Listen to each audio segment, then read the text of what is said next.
Hello दोस्तों, क्या हाल चाल है। आपके लिए फिर एक बार आ गया हूँ मैं मुंशी प्रेमचंद जी की कहानियों में से सबसे खूबसूरत और अच्छी कहानी पूछ की रात को लेकर।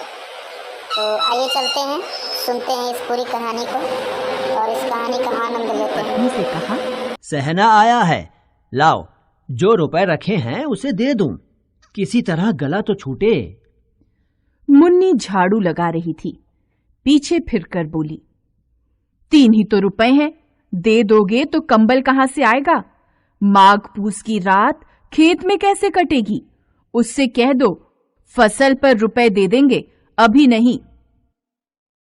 हल्कू एक क्षण अनिश्चित दशा में खड़ा रहा। पूस सिर पर आ गया। बिना कंबल के खेत में रात को वह किसी तरह नहीं सो सकता, मगर सहना मानेगा नहीं, घुड़कियां जमाएगा। चाहे जाड़े में मरेंगे पर बला तो सिर से टल जाएगी। यही सोचता हुआ वह अपनी पत्नी के पास गया और खुशामद करके बोला, ला दे दे, गला तो छूटे, कंबल के लिए कोई दूसरा उपाय सोचूंगा। मुन्नी उसके पास से दूर हट गई और आंखें तरेरते हुए बोली, कर चुके दूसरा उपाय, जरा सुनूं क्या उपाय करोगे? कोई खैरात में दे देगा कंबल? मैं कहती हूं तुम खेती छोड़ क्यों नहीं देते?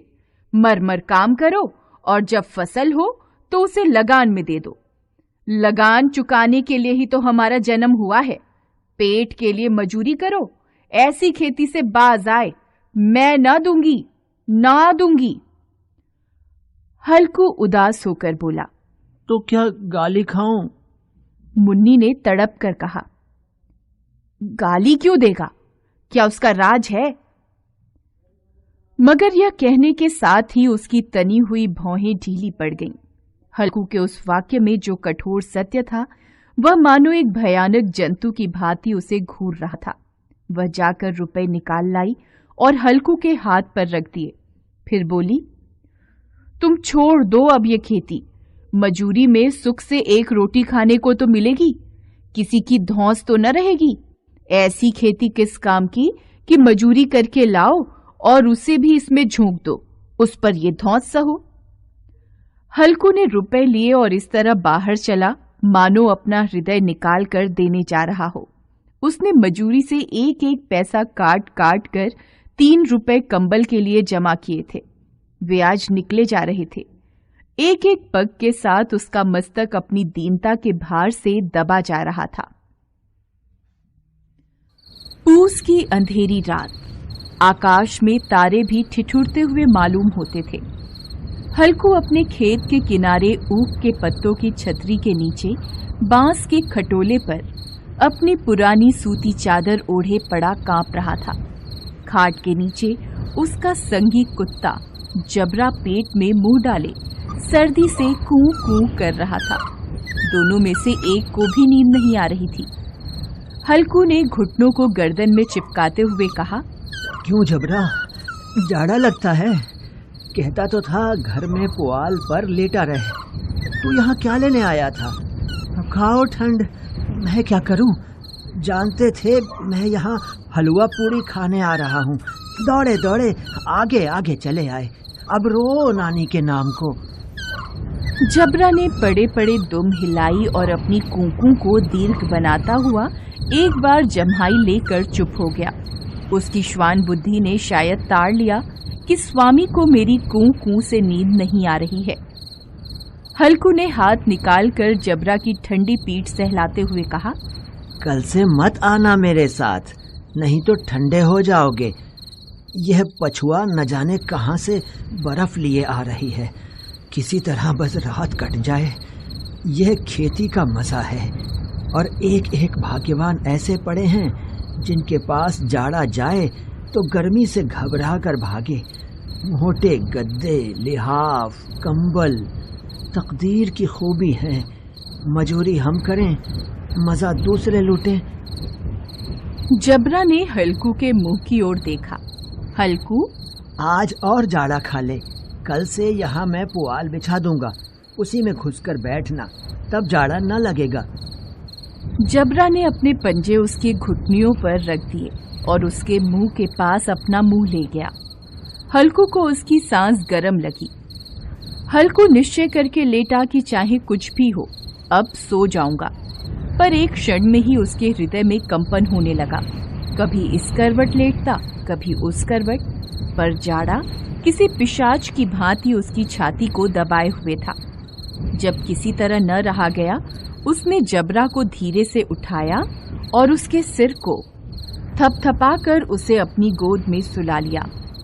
कुत्ते की देह से न जाने कैसी दुर्गंध आ रही थी, पर वह उसे अपनी गोद से चिपटाए हुए ऐसे सुख का अनुभव कर रहा था जो इधर महीनों से उसे न मिला था।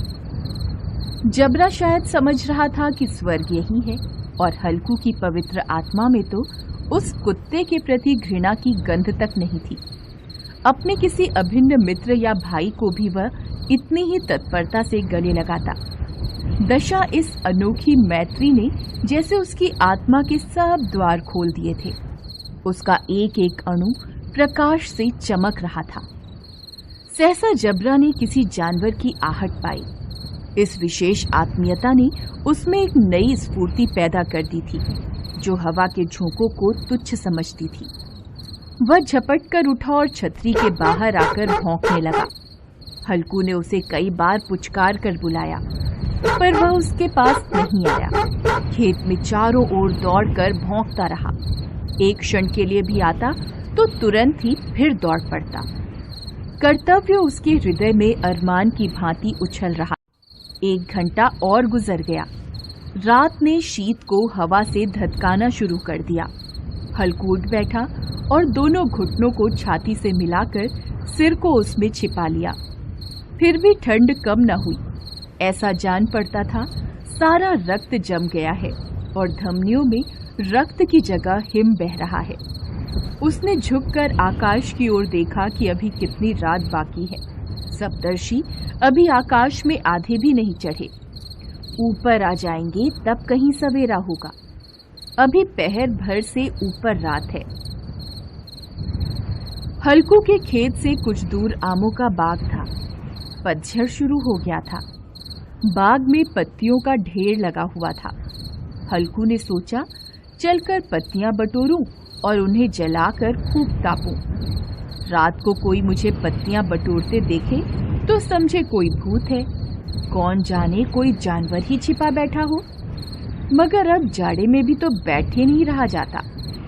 उसने पास के अरहर के खेत में जाकर कई पौधे उखाड़ लिए और उनसे एक झाड़ू बनाकर हाथ में सुलगता हुआ उपला लिए बगीचे की तरफ चला। जबरा ने उसे आते देखा तो पास आया और दुम हिलाने लगा। हल्कू ने कहा, अब तो नहीं रहा जाता जबरू, चलो बगीचे में पत्तियां बटोर कर तापें, अभी तो रात बहुत है। जबरा ने कूं कूं करके सहमति प्रकट की और आगे आगे बगीचे की ओर चला। बगीचे में घुप अंधेरा छाया हुआ था और उस अंधकार में निर्दय पवन पत्तियों को कुचलता हुआ चला आता था। वृक्षों से ओस की बूंदें टप टप नीचे टपक रही थीं। हल्कू ने आग जमीन पर रख दी और पत्तियां बटोरने लगा। जरा देर में पत्तियों का ढेर लग गया।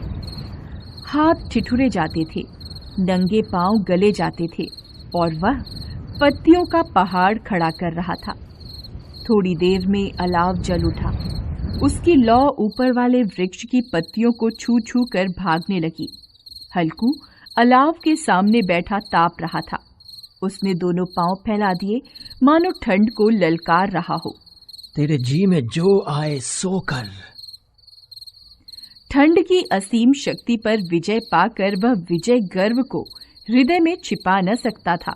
उसने जबरा से कहा, क्यों जब्बर, अब तो ठंड नहीं लग रही है? जब्बर ने कूं कूं करके मानो कहा, अब क्या ठंड लगती ही रहेगी। पहले से यह उपाय न सूझा, नहीं तो इतनी ठंड क्यों खाते। जबरा ने पूंछ हिलाई। पत्तियां जल चुकी थीं। बगीचे में फिर अंधेरा छा गया था। राख के नीचे कुछ कुछ आग शेष थी, जो हवा का झोंका आ जाने पर जरा जाग उठती थी, पर एक क्षण में फिर आंखें बंद कर लेती थी। हल्कू ने फिर चादर ओढ़ ली और गरम राख के पास बैठा हुआ एक गीत गुनगुनाने लगा। उसके बदन में गर्मी आ गई थी, पर ज्यों-ज्यों शीत बढ़ता जाता था उसे आलस्य दबाए लेता था। जबरा जोर से भौंककर खेत की ओर भागा। हल्कू को ऐसा मालूम हुआ कि जानवरों का एक झुंड उसके खेत में घुस आया है। शायद नीलगायों का झुंड था। उनके कूदने और दौड़ने की आवाजें साफ कान में आ रही थीं। फिर ऐसा लगा कि वे खेत में चर रही हैं। उनके चबाने की आवाज सुनाई देने लगी। उसने दिल में कहा, नहीं, जबरा के होते जानवर खेत में नहीं आ सकता, वह नोच ही डालेगा। मुझे भ्रम हो रहा है। अब तो कुछ नहीं सुनाई देता। मुझे भी कैसा धोखा हुआ। उसने जोर से आवाज लगाई, जबरा, जबरा। जबरा भौंकता रहा, उसके पास नहीं आया। फिर खेत में चरे जाने की आहट मिली। अब वह अपने को धोखा न दे सका। उसे अपनी जगह से हिलना भी जहर लग रहा था। इस जाड़े पाले में खेत में जाना, जानवरों के पीछे दौड़ना असूझ जान पड़ा। वह अपनी जगह से नहीं हिला। उसने जोर से आवाज लगाई, लिहो, लिहो, लिहो। जबरा फिर भौंक उठा। जानवर खेत चर रहे थे। फसल तैयार थी। कैसी अच्छी खेती थी, पर दुष्ट जानवर उसका सर्वनाश किए जा रहे थे। हल्कू पक्का इरादा करके उठा, पर 2-3 कदम पर एकाएक हवा का ऐसा ठंडा, चुभने वाला, बिच्छू के डंक सा झोंका लगा कि वह फिर बुझते हुए अलाव के पास आ बैठा और राख कुरेद कर अपनी ठंडी देह को गरमाने लगा। जबरा अपना गला फाड़े डालता था। नीलगाय खेत का सफाया किए डालती थी और हल्कू गरम राख के पास शांत बैठा हुआ था। अकर्मण्यता ने रस्सियों की भांति उसे चारों ओर से जकड़ रखा था। उसी राख के पास गरम जमीन पर वह चादर ओढ़कर सो गया। सवेरे जब उसकी आंख खुली तब चारों ओर धूप फैल गई थी और मुन्नी कह रही थी, क्या आप सोते ही रहोगे? तुम यहां आकर रम गए और उधर सारा खेत चौपट हो गया।